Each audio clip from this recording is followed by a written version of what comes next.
Hey everyone, how are you? It's Mr. Johnson here. I wanted to touch on a topic that's been brought to my attention. There's a lot of conversations, obviously, around marriage and relationships. What do they call it? Passport bros and all this other stuff going on. And Mr. J, how have you been able to sustain a marriage of 28 years? I've been with my wife a total of 30 years. How have I been able to do it? Well, it's not just me. It takes two people, number one, to be married. But what advice would I give anyone to be totally transparent with everyone in the current state of this country and how things are set up as a man? Is it beneficial to you to get married? That's kind of a double-edged sword. And then again, my wife and I, we come from a different generation. She's educated, has masters and bachelors and all that, and I've just been able to provide a certain lifestyle for the both of us to where it enabled her to be at home and that type of thing. And I truly understand that the economy is different. You basically need two incomes to survive in today's society. And I'm of the mindset it's hard for a woman to be a housewife and raise her children if she's pumping out 40, 50 hours a week. And it's a tremendous responsibility for a man to provide and take care of a family. This is the truth. A lot of times, everyone is saying who has it harder. I would say we all have it hard. It's just difficult. And I think it's done by design, to be honest with you. I think that the reason that the whole traditional family is getting a bad rap is that it's done by design. There is an agenda, in my opinion, to get people to fall under the narrative that they don't need each other. You were never meant to be a single parent. You were never meant to, as a man, to be on child support and be part of the system. And at the end of the day, it's about the money. If I can get you to have children out of wedlock and, have the court systems develop these laws, if you will, and create a variety of problems from visitation rights and not seeing your children or absentee fathers. If you ever look at any documentaries about prison, you hear so many men say they grew up without a father. It really spreads its web into so many different areas. I don't want to go too far off on that, but I will say this. Is it worth being married? If you are lucky enough and fortunate enough to find the right individual, if it's all about the money, you got problems. I'm gonna tell you that right now. If not, that money is obviously not a necessity. You got to have two nickels to rub together. Love necessarily doesn't pay your bills. I'm very much aware of that. But if money is the motivating factor, if he can't do anything for me financially, then I don't need to be with him. Or if she can't, cook and clean and wash my clothes and have sex with me on demand, you're gonna have some issues. That's just not a realistic expectation, in my humble opinion, about what marriage is about. How have we done it? Well, to be honest, I got married at 26. My wife was 27. We were relatively young. We struggled early in the beginning, to be honest with you. There were a lot of disagreements, a lot of heated arguments, if you will, and I don't think we're any different than a lot of couples. Not that all couples argue, but you guys get the gist of what I'm saying. What did we do? Well, there was a lot of prayer at times. Sometimes there was a lot of times where we didn't talk, just to be candid with you. I think a lot of times you have to have some self-reflection. You have to find it within yourself to say, well, what can I do better? I will say that one of the things that I do is if you could learn to love someone more than you love yourself, that will help. That might sound somewhat difficult to do, but think about it in this regard. If you have children, many women and men love their children more than they love themselves. They will work 60 and 70 hours a week to provide a lifestyle for their children, but unfortunately, many of them won't go that extra mile for their relationship. I often find it interesting that the creation has become greater than the creator, meaning that you love your children more than the person that you created the child with. I always find that rather interesting that people go off in that dynamic. But nevertheless, I would advise you that look deep before you leap. That's on men and women's side. Should you fly out the country? Maybe. I don't know. I can't really speak to that. I don't think it's fair that you should lose half your assets either. That I could see why a lot of men don't want to get married. If you worked hard and all of a sudden a woman can take your children and, have to have alimony and child support, and basically it's almost a form of punishment, but you're being punished financially. And not that a woman shouldn't be compensated. I've been with my wife for 30 years and she already know what it is. I would always make sure she was all right, but we're not getting divorced. I don't have to worry about that, by God's grace and mercy. But what I will say to people is to have some real conversation about marriage. If you're really wanting to have a relationship with someone, I would tell my young ladies to do it while you're young. Don't wait until you're 30 and 35 years old. I get the whole career, the whip, the crib, the clothes, all that. Believe me, I get all that. But it's not just in marriage. Anything in life is best to do it while you're young. Anything, whether you're investing or starting a business, everything's easier when you're young. You don't have as much responsibility and you can afford to make mistakes because you have time.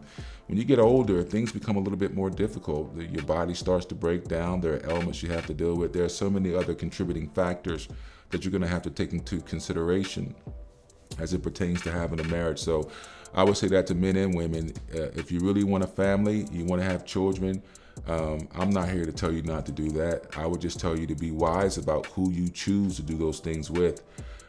Surround yourself with some healthy relationships if you can find them. A lot of us come from broken homes. Our parents might have been divorced. We might have never seen a good example of what it is to be a good husband or to be a good wife. And everyone always has an opinion about it, even myself. So I'm not excluded from that at all. But I will say that at 30 years of being with this one woman, it's worth it. It's been worth it. I can't say that you don't miss out on some things. I'm sure she would say the same thing as well. But you're just going to have to really think about what it is that you're wanting out of your life. None of us want to be alone. I do know that. That's why we go to clubs and hang out and date and meet people. None of us want to be by ourselves. Everyone's basically wanting someone to share their life with. Believe me, I get it. But if we are rushing into relationships, we're not healed from past trauma. We're not healed from drama that we've seen growing up. We're not healed in a way that we can love someone unconditionally to an extent. When I say that, to an extent. We don't have the ability to forgive. We're quick to get angry. We're quick to be dismissive or disrespectful to each other. All these things will destroy your relationship. When you really think about it, it really comes down to one thing. How do you treat people? At a lot of times we just don't know how to treat each other. A lot of the arguments that my wife and I had when we were younger, when I look back on it, they were so stupid. They really were. It's really a matter of just maturing. And if you are of the mindset where you can't be with someone 2 or 3 years, you're not going to experience these things once you're together, 10 years, 15 years, 20 years. And not that at 30 years someone doesn't get divorced, because I've seen it where couples will be together 25 and 30 years and still get divorced. The only thing that kept them together was their children. Now the kids are grown and now what do they call empty nesters? So it can happen to anybody. But what I would suggest is that you have some real conversation. Here's what I would say to the men. Keep it real, man. Keep it real with your woman. Even if she don't understand it, there were many times I would talk to my wife and she just didn't get me. She just didn't understand the things. Why do you feel that way? Blah, blah, blah, that type of thing. And there were a lot of times I didn't get her. What I have learned and come to understand that usually, if I'm wrong for saying this, forgive me, but a lot of times with a woman, it has everything to do with how she feels. A man is usually dealing with more so from I don't want to say a logical perspective, but more fact-based. We're not really concerned about the feelings. We're concerned about what is. I can't say one is better than the other. What I can say that they both exist for a reason, that they bring about a balance. If you're too stoic as a man and you have no emotions and no feelings, and you're cold and distant from your woman, that's not going to work. And if you're too emotional as a woman and something's always wrong, you're complaining or nagging or something of that nature, that's not going to work either. The key is having some real good conversation. Think about it like this. When you first get together, you're all excited, you're holding hands, you're kissing, you can't wait to see this person, yada, yada, yada. But after about a year or two, you start falling into a routine, a habit, if you will, and you have this relationship, and it might not be as exciting as it was, 2 years ago, or you're being hit with financial obligations, or whatever the case might be. This is just called life. This is just called life. Now the deal is, how do we deal with life? Well, the first thing you want to do is deal with it together. Talk to each other and keep it real. Try to understand each other's perspective. There's a difference between perception and perspective. Let me peel that onion back a little bit more. Perception and perspective. It's very difficult to change anyone's perception. They see the world the way that they see it. It's very difficult for me to try to get my wife to see things my way and vice versa. But what helps is perspective. And what I mean by that is putting yourself in that person's shoes, trying to see it from a different viewpoint, if you will. And if you could develop a skill set that you just for a moment to put yourself in the other person's shoes. How do they feel? Why do they feel the way that they feel? Or why is he saying the things that he's saying? Is there any validity to it? Is there any truth to it? If you can do that, you can solve a lot of your own problems. Unfortunately, this is not a skill that many of us are taught. We deal with our perception is our reality, and we really don't deal with perspective. So I would encourage you to really understand the perspective of which you guys are coming from.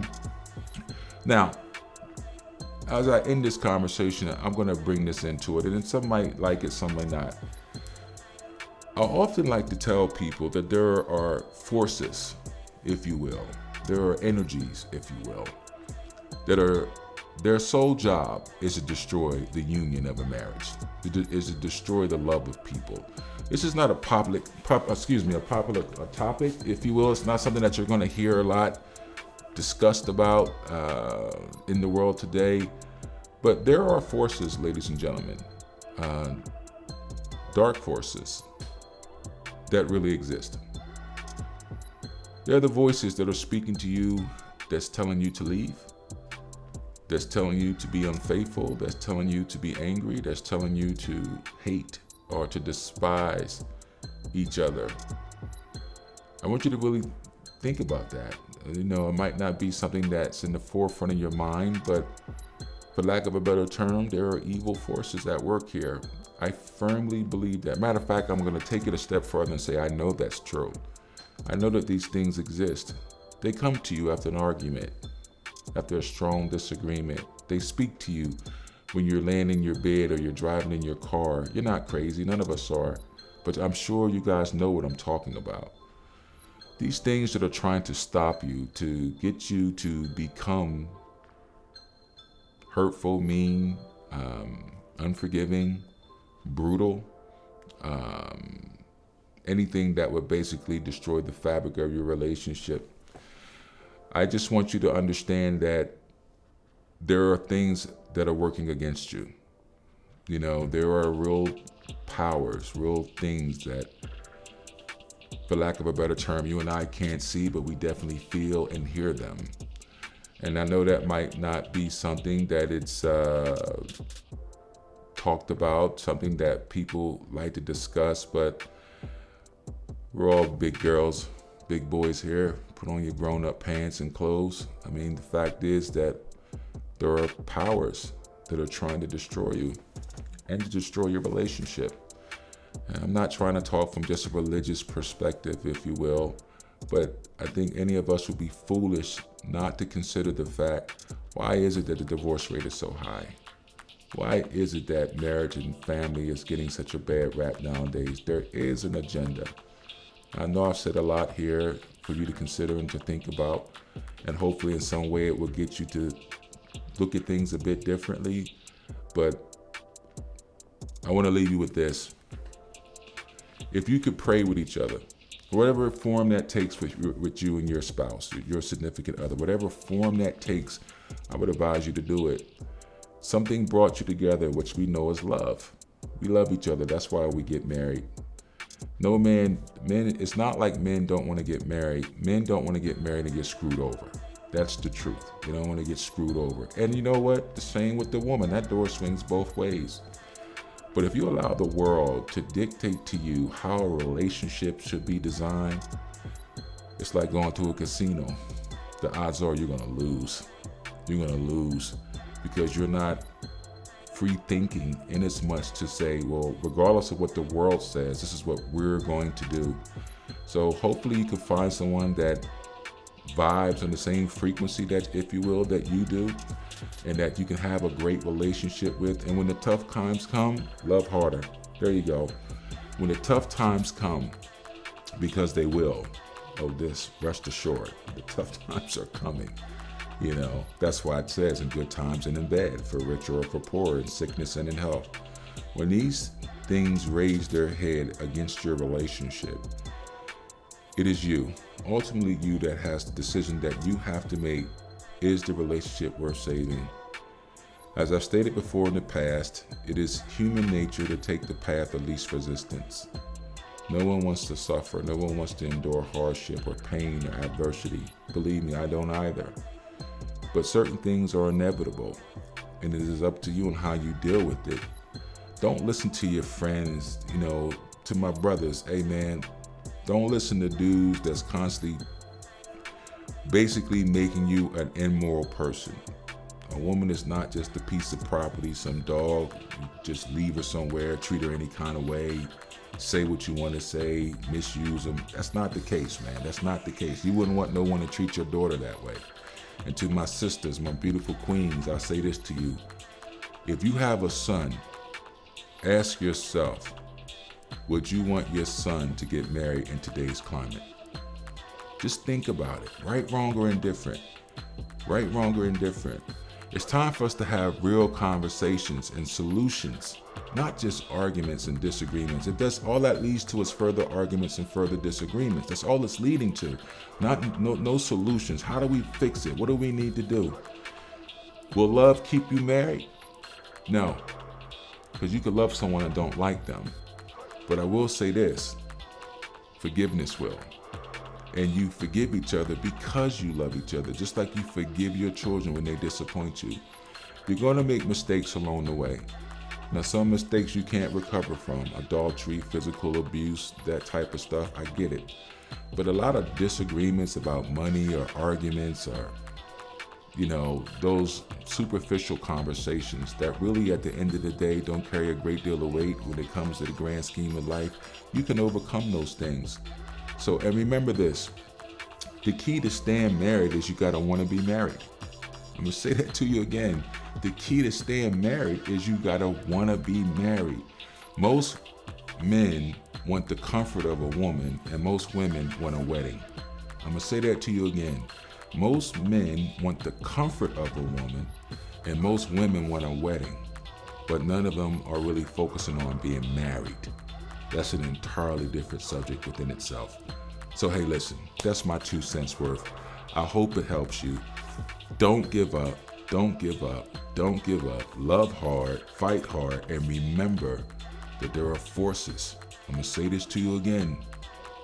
There are forces that are literally trying to destroy your marriage and your family and your soul.